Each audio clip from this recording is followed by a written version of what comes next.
Mental math class 10th। मैं हूं हरी sir और आप सभी बच्चे देख रहे हैं आपका अपना यूट्यूब चैनल चलो कदम बढ़ाए। जो बच्चे हिंदी मीडियम में पढ़ते हैं उनके लिए अलग से चैनल है जिसका नाम है मैथ्स विद हरी सर। आप उसे भी ज्वाइन कर सकते हैं। बच्चों, वीडियो को पूरा देखें, स्किप ना करें, देखकर सीखें, दूसरों को सिखाएं, अच्छी रैंक लेके आएं। ठीक है, आइए करना शुरू करते हैं क्वेश्चन नंबर 46 और इस सीरीज में हम करें चैप्टर फर्स्ट रियल नंबर। ठीक है, आइए करना शुरू करते हैं। क्या कहता है क्वेश्चन, ये देखो आपके सामने क्वेश्चन नंबर 46। देखो, if R is the reminder, यदि आर इसमें रिमाइंडर है तो ये जो नंबर आप देख रहे हैं ना, मल्टीप्लाई की फॉर्म में 3 ब्रैकेट है, इसको डिवाइड किया जाता है 5 से। Then find the possible value of R. R की पॉसिबल वैल्यू आपको बतानी है, मीन्स आपको रिमाइंडर बताना है कि रिमाइंडर कितना आ सकता है। ठीक है ना, आइए करना शुरू करते हैं। तो यहाँ पर बच्चों सबसे पहले आपको क्या करना है, आपको m की वैल्यू ले लेनी है। m को आप नेचुरल नंबर मानते हुए आपको m की वैल्यू 1 ले लेनी है। क्या 1 ले लेनी है। ठीक है ना, अब यहाँ पर फर्स्ट ब्रैकेट में है 5m है ना, m, तो m की जगह m की वैल्यू को रखो और इस तरीके से। ठीक है, यहाँ पर 5m की जगह m की वैल्यू को रखो इस तरीके से। तो ये एक मैं तरीका बता रहा हूँ आपके लिए कि आप इस तरीके से इसको सोल्व कर सकते हैं। पहले बोर्ड मास का रूल, पहले मल्टीप्लाई करना, 5 पंजा 5 और 1 6। ठीक है, यहाँ पर 5 पंजा 5 और 3 कितना हो जाएगा, 8 हो जाएगा, और यहाँ पे कितना आ जाएगा, 9 आ जाएगा। ठीक है, अब आप चाहो तो इसको मल्टीप्लाई करके कर सकते हो या सीधा सीधा भी कर सकते हो, इसका रिमाइंडर आप फाइंड आउट कर सकते हो। या मैं तो चाहूँगा कि आप इसको ना मल्टीप्लाई ही कर ले। तो 9 8 जा कितना होता है 72, 72 को 6 से मल्टीप्लाई कर लो, 6 2 जा 12। ठीक है, कैरी 1, 6 7 जा 42 और 1 43। ठीक है, इस तरीके से। अब ये आ गया बच्चों, ये नंबर आ गया आपके सामने। आपका इसको अगर 5 से डिवाइड करें तो 5 से डिवाइड कर लेते हैं, 5 8 जा 40। ठीक है, ये हो गया 3 और 2, 5 6 जा 30। तो पॉसिबल रिमाइंडर कितना आया बच्चों, 2 आ गया। ये आपका आंसर बनेगा, ये आपका आंसर रहेगा। ठीक है, इस तरीके से आपको चेक कर लेना है। या तो आप यहाँ भी कर सकते हैं, 5 से डिवाइड करें तो कितना आएगा बच्चों, अगर 6 को 5 से डिवाइड करेंगे तो रिमाइंडर 1 आएगा, इसको डिवाइड करेंगे तो कितना आएगा 3 आएगा, और इधर डिवाइड करें तो कितना आएगा 4 आएगा, और 4 3 जा कितना होता है 12। ठीक है, 12 1 जा 12, तो 12 को भी आप 5 से डिवाइड करके देख सकते हो, तब भी रिमाइंडर कितना आ रहा है 2 आ रहा है। तो इस तरीके से भी कर सकते हो या सीधा मल्टीप्लाई करके भी आप कर सकते हैं। क्वेश्चन नंबर 47 क्या कहता है, देखो, 2 equilateral triangle have side of length 51 centimetre and 85। भाई 2 इक्विलेटरल ट्रायंगल है जिसकी तीनों साइड इक्वल होती है, वही इक्विलेटरल ट्रायंगल होता है इस तरीके से। ठीक है ना, ये है। तो यहाँ पे साइड है 51 सेंटीमीटर और इधर क्या है 85 सेंटीमीटर। तो ये 51 है, ये भी 51, ये 51, इधर 85 है। तो क्योंकि 3 side of equilateral triangle are equal in length, तो ये 85 पे 85 होगी, ये भी 85 होगी। Find the greatest length of tape. अब greatest length of tape find out करनी है, that can exactly measure both the side. जो जिस टेप से अगर इसको नापे तो ये एग्जैक्टली मप जाए, इसको भी मापे तो ये एग्जैक्टली मप जाए, यानी टेप भी ना बचे। और ये ऐसा नहीं है कि यहाँ से नापा तो यहाँ तक ही आया है। ठीक है, ऐसा भी नहीं होना चाहिए, पूरा पूरा मप जाना चाहिए।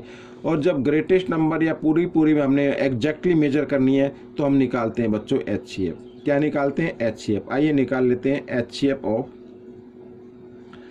85 एंड 51। ठीक है, तो 85 को आपको रखना है अंदर और 51 से क्या कर देना है, डिवाइड कर देना। 51 1 जा 51, इस तरीके से। 5 में से 1 माइनस करेंगे 4, और यहाँ पे रह गया 8 में से 5 माइनस करेंगे 3। ठीक है, इस तरीके से। अब इधर डिवाइड का साइन बना दीजिए, 51 को रख दीजिए अंदर, तो 34 1 जा 34 ही जाएगा, क्योंकि 2 पे तो ज़्यादा हो जाता है। ठीक है, माइनस करते हैं तो 17 आ गया बच्चों। इधर डिवाइड का साइन बना देते हैं, और जब अब सेकेंड टाइम्स 34 से डिवाइड किया था तो 34 को अंदर रखना है, तो 17 2 जा कितना होता है 34 होता है। अब ये आ गया कंप्लीट डिवाइड हो गया। तो लास्ट में हमने किससे डिवाइड किया, 17 से किया, तो ये आपका HCF होगा। ये आपका क्या होगा, HCF होगा 17 सेंटीमीटर। ठीक है, तो जो ग्रेटेस्ट टिप चाहिए वो 17 सेंटीमीटर की चाहिए। ठीक है, यहाँ पर मैं HCF ऑफ इस तरीके से लिख देता हूँ। ये प्रश्न आपका हल हो गया। ठीक है, आइए करते हैं क्वेश्चन नंबर 40। तो बच्चों क्वेश्चन नंबर 48 क्या कहता है आइए रीड कर लेते हैं। ये रहा आपके सामने, इसको थोड़ा सा मैं जूम इन कर लेता हूँ ताकि, हाँ देखो क्या कहता है question number 48। 6 bells commence tolling together। ठीक है, 6 bells यानी 6 घंटियां आपस में मतलब यहाँ इकट्ठा बजना शुरू होती है। दे toll at the interval 2, 4, 6, 8, 10 and 12 second. अब फिर उसके बाद वो क्या होता है कि 2, 4, 6, 8, 10 एंड 12 सेकेंड के बाद टोल होती है रिस्पेक्टिवली, मतलब क्रमानुसार पहली 2 के सेकंड के बाद सेकंड जो है वो 4 सेकंड के बाद, इस तरीके से वो टोल होती है।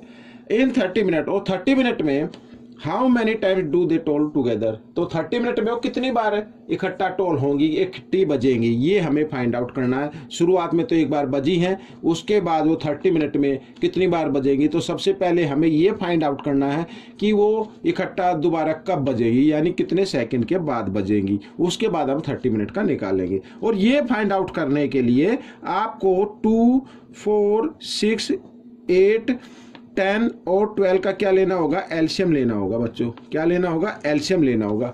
इनका जो एलसीएम आएगा उतने सेकंड के बाद ये टोल होंगे। ठीक है, आइए लेते हैं।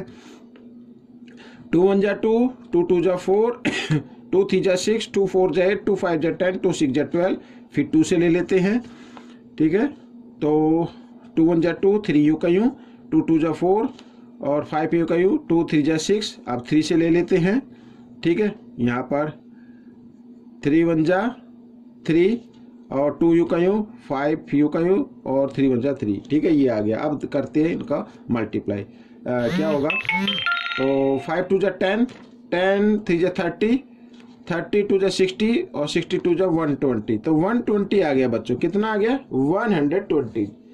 तो 120 सेकंड के बाद वो इकट्ठा टोल होंगी। ठीक है, अब हमें बताना 30 मिनट में कितनी बार टोल होंगी। तो सबसे पहले आपको 30 मिनट के आपको सेकंड में कन्वर्ट कर लेना है। इक्वल टू 30 इंटू 1 मिनट में 60 सेकंड होते हैं, 30 में कितने, 30 इंटू 60। ठीक है, तो ये सेकंड आपके आ गए 6 3 6 जा 18 और 2 0, तो 2 0 लगा दिया, ये आ गए सेकेंड्स। ठीक है, अब क्या करना, number of toll, number of toll यानी अब कितनी बार बजेंगी। तो क्या करना है आपको, इस 1800 सेकंड को आपको 120 सेकंड से क्या कर देना है, डिवाइड कर देना है। 12 1 जा 12, 12 1 जा 12। ठीक है, आगे इसको लेंगे 12 5 जा 60। ठीक है, ये आ गया 15 टाइम्स, यानी हाफ एन आवर में तो 15 टाइम्स होंगी। लेकिन अब ये हाफ एन आवर देखिए, अब जब शुरू में की थी तो शुरू वाली इसमें ऐड करनी पड़ेगी, शुरू में भी तो हुई ना। तो 30 मिनट में टोटल टाइम्स कितनी बार ये टोल हो जाएंगी, 16 टाइम्स हो जाएंगी। तो 1 इसमें ऐड कर देंगे, 16 टाइम्स आपका आंसर आ जाएगा। ठीक है, इस तरीके से समझ में आया भाई। हाफ एन आवर की तो ये आ गई, लेकिन फर्स्ट टाइम भी तो ये ना, वो भी इसमें काउंट हो जाएगी। तो ये 16 टाइम्स आपका आंसर है। क्वेश्चन नंबर 49 क्या कहता है, देखो बिल्कुल ईजी है। In the seminar, the number of participants in Hindi, English and Mathematics are 60, 84 and 108 respectively। ठीक है, अब इस क्वेश्चन के अंदर कहता है कि हिंदी के 60 स्टूडेंट, इंग्लिश के 84, मैथमेटिक्स के 108। ठीक है, find the number of minimum number of rooms required where in each room the same number of participant are to be seated and all of them being of the same subject। अब इसका क्या मतलब हुआ, इसका मतलब ये हुआ तो हमें कम से कम कमरों की संख्या फाइंड आउट करनी है जिसमें इन विद्यार्थियों को, इन स्टूडेंट को बिठाया जा सके। और हाँ, एक रूम में एक ही सब्जेक्ट के स्टूडेंट बैठेंगे। ठीक है ना, एक रूम में एक ही सब्जेक्ट के स्टूडेंट बैठेंगे। तो सबसे पहले हमें क्या फाइंड आउट करना होगा, सबसे पहले हमें फाइंड आउट करना होगा कि 1 रूम में एटलीस्ट कितने स्टूडेंट बैठेंगे, तभी हम number of room find out करेंगे। और हमें ये number of student in 1 room ये फाइंड आउट करने के लिए, एक कमरे में मैक्सिमम स्टूडेंट कितने बैठेंगे ये फाइंड आउट करने के लिए हमें क्या करना पड़ेगा, एलसीएम लेना पड़ेगा। 60 सॉरी एलसीएम नहीं, एचसीएफ आपको लेना पड़ेगा, ठीक है ना। पहले हम देखते हैं कि वन रूम में कितने स्टूडेंट ज़्यादा से ज़्यादा आ सकते हैं, तो इसके लिए एलसीएम लेते हैं। तो आइए 108 को हम कर लेते हैं किससे, 84 से कर लेते हैं पहले। 84 बन जा 84, ठीक है, माइनस किया, यहाँ पे 4 आ गया, यहाँ पे 2 आ गया, इस तरीके से। और इस 84 को अब डिवाइड के अंदर रख देंगे, तो 24 3 जा, ठीक है, 72 होता है। अब माइनस किया तो कितना आ गया, यहाँ पे 2 आ गया, यहाँ पे 1 आ गया। अब इधर डिवाइड का साइन बनाओ, अब इस 24 को रख दो इधर, ठीक है, 12 2 जा 24, इस तरीके से। तो ये 12 आ गया। अब बाकी थर्ड नंबर बचा था, ये आ गया, ये इसको हम लिख लेते हैं इधर, 12 से इसको क्या कर देंगे डिवाइड, 12 5 जा 60, इस तरीके से, ठीक है, ये हो गया। तो नंबर ऑफ लाइट जरा ज़्यादा कर रही है, अब लाइट को ठीक कर लेते हैं एक बार। तो देखो, तो वन रूम में मैक्सिमम स्टूडेंट कितने आएंगे, 12 आएंगे। अब number of room find out कर लेते हैं, ठीक है, नंबर ऑफ रूम्स। तो स्टूडेंट कितने हैं हिंदी के, 60 स्टूडेंट के लिए कितने चाहिए, इसको भी 12 से हम क्या कर देंगे डिवाइड कर देंगे। साथ ही हिंदी के स्टूडेंट कितने 84, इसको भी क्या कर देंगे 12 से डिवाइड कर देंगे। और मैथमेटिक्स के स्टूडेंट है 108, इसको भी क्या करना है 12 से डिवाइड कर देना है, ठीक है। ये 5 पे डिवाइड हो जाएगा, यानी हिंदी के स्टूडेंट के लिए 5 रूम चाहिए। और इधर ये हिंदी के सॉरी पहले क्या था, इंग्लिश का था, सेकंड इंग्लिश का, इंग्लिश के स्टूडेंट के लिए 7 चाहिए। और मैथमेटिक्स स्टूडेंट के लिए कितने चाहिए, 9 चाहिए। 12 9 जा 108 होता है। अब आप इनको ऐड कर लीजिए, तो आपको रूम नंबर ऑफ रूम आ गया, 9 और 7 60, 16 और 5 21 रूम चाहिए बच्चों। तो ये क्वेश्चन आपका सोल्व हो गया, ठीक है। आइए करते हैं नेक्स्ट क्वेश्चन। वीडियो को पूरा देखिए, स्किप ना करें। अगर समझ में ना आए फिर एक बार फिर देखिए, फिर भी कोई दिक्कत हो तो आप मुझे कमेंट्स कर सकते हैं, आपकी प्रॉब्लम का सॉल्यूशन जरूर निकाला जाएगा। Find the least number of soldier in a regiment, ठीक है, इसमें लिस्ट नंबर ऑफ सोल्जर हमें फाइंड आउट करना है सच दैट, ताकि they can stand equally in rows, ताकि वो हर रोज में इक्वली खड़े हों, यानी 15 20 एंड ऑफ 15 20 और 25 की रोज में वो इक्वली आ जाएं, ठीक है। And form a perfect square number, और वो एक परफेक्ट स्क्वायर नंबर भी बन जाए। तो बहुत ही ईजी क्वेश्चन है बच्चों, बहुत ही ईजी है, ठीक है ना। तो बच्चों हमें क्या करना पड़ेगा, अब हमें इनके फैक्टर आपको फाइंड आउट करने हैं, यानी मीन्स आपको एलसीएम लेना पड़ेगा, ठीक है। आइए एलसीएम ले लेते हैं और एलसीएम लेके देखते हैं। परफेक्ट स्क्वायर नंबर पूछा है ना, तो परफेक्ट पेयर क्या किस नंबर का बनता है वो देख लेते हैं। आइए 2 से तो ये 15 यूँ का यूँ और 10 पे गया, और ये 25 भी यूँ का यूँ आ जाएगा, ठीक है ना। अब 5 से कर लेते हैं, ये 5 3 जा 15, 5 2 जा 10, 5 5 जा 25। अब ये आ गया बच्चों यहाँ पर, ठीक है। 2 से करेंगे तो 1, ये आ गया 1, और ये 5, फिर 3 से करेंगे तो 3 1 जा 3 1, और 5, फिर 5 से करते हैं तो कितना आ गया, ये आ गया 5 1 जा 5, इस तरीके से।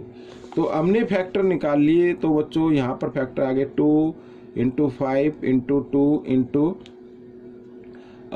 3 × 5, ठीक है। अब पेयर बन रहा 5, ये बन गया एक, तो ये बन गया, ये नहीं बना।